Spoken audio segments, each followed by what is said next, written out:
your take on what happened tonight?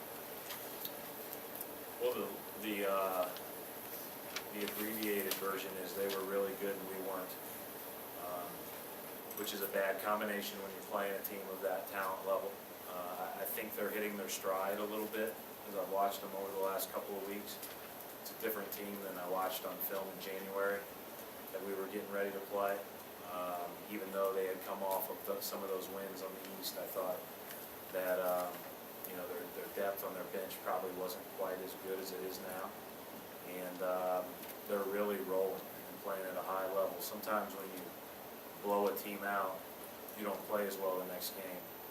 Whereas you hit a last-second shot, you kind of ride the wave, and they just looked like they were going to ride that wave all the way through tonight, right out of the gate. We didn't match that, and it was a struggle for us. And they got into us. They were more aggressive. They were louder.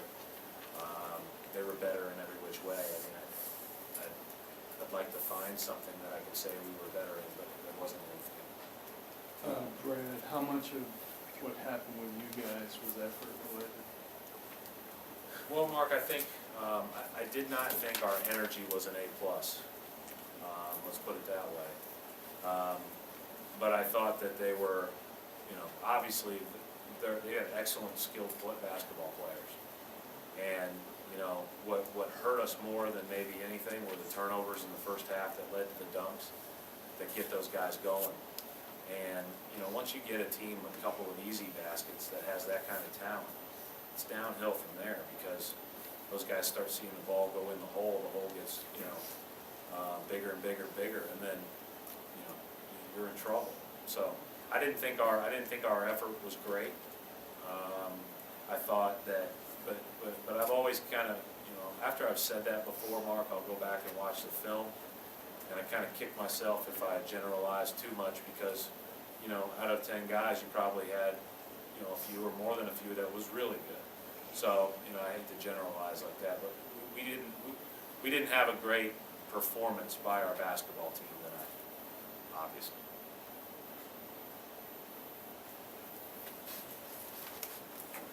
Brad, when the game gets out of hand the way it kind of got tonight, it gives you an opportunity to get some of those younger guys out there. Just some of your impressions, seeing those guys see more minutes than they normally do. That's good. That's good. I mean, I think Bab is one of the things about Bab that I think you notice is he's physically tough. So he comes down with some traffic rebounds, and the other thing is they tried to ISO him with Harrison Barnes.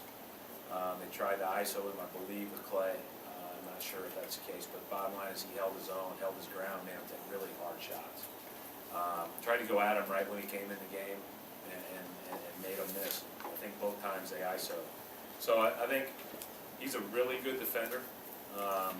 When he makes shots, obviously that increases his abilities on the court, and he's a good shooter. So it's funny. I think some guys can put up heaps and heaps of numbers in college or in the D League, and it doesn't translate. And other guys put up, reasonable numbers like he has, and it probably translates because most of his shots are the shots that he get here that he's taking there. Coach Kelly looks like he picked up right where he left off, scored 17 of his 19 points in the second half. Were you impressed or surprised by his performance tonight? I wasn't surprised. First of all, a lot of it came late in the game when the game was out of reach, so it's hard to really know that if that would have been the case had it been a tight game. But everything seems to run very fluidly when he's in the game, and whether it be I think he's still learning and growing on the defensive end of the floor and the offensive end of the floor, but he's getting a little bit more aggressive offensively, shooting the ball, which is good. And he really is starting to, and we talked about this, understand playing with other guys, especially the pick and roll. Brad, you got 21 games left, and not a lot to play for in terms of record and pride. I mean, how can you kind of prevent anything like this? Do you meet with the guys and tell them, how do you handle? I don't think this is indicative of our mindset, so where we are. I thought we played really poorly.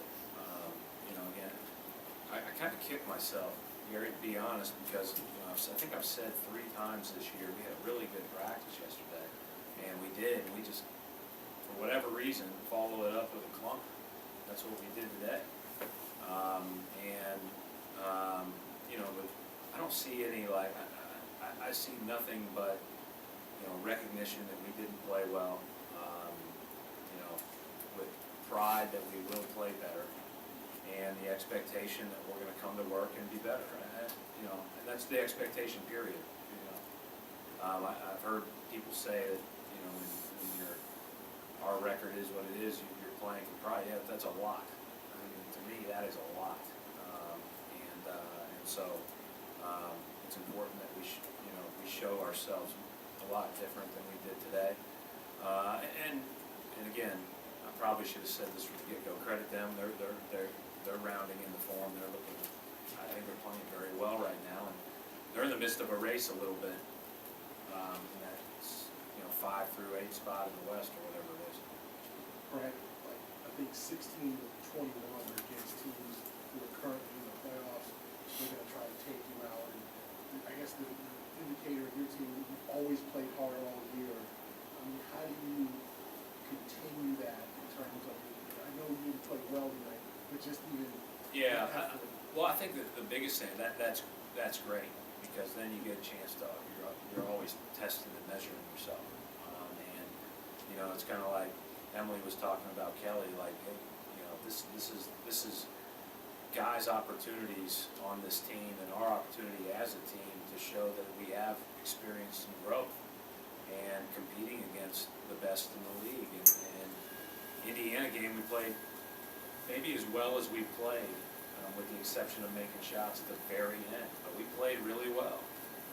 Now, I don't think they're playing quite as well as they played earlier on. They can get back to form tomorrow. That's the good part about where they are. This team that we played tonight is playing really well.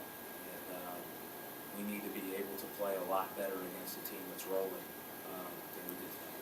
Rondo was the only guy tonight to play more than 30 minutes. When the game was, I think, down by 30 going into the fourth, was there any thought to cutting his minutes back like he did the other starters? No.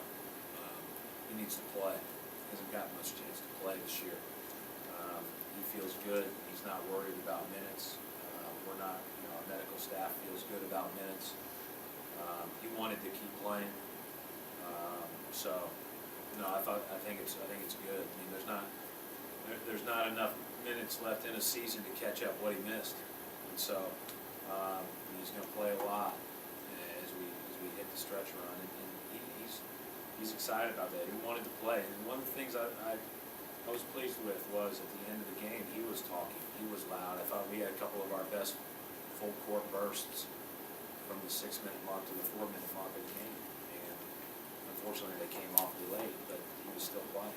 And speaking of bursts, just Jordan Crawford, there was that stretch where he first got in the game. I think he had 6 points in his first 6 minutes, finished with 15. But just his play in general. No, he can score the ball. I mean, there's no question about it. And my hat's off to him the way he played tonight. And I told him after the game, I hope he really finished strong. I'm a fan. I was a fan. I am a fan. And it's good to see him have success, but I don't like it. I don't like it when it's against our team. It's but you do have a.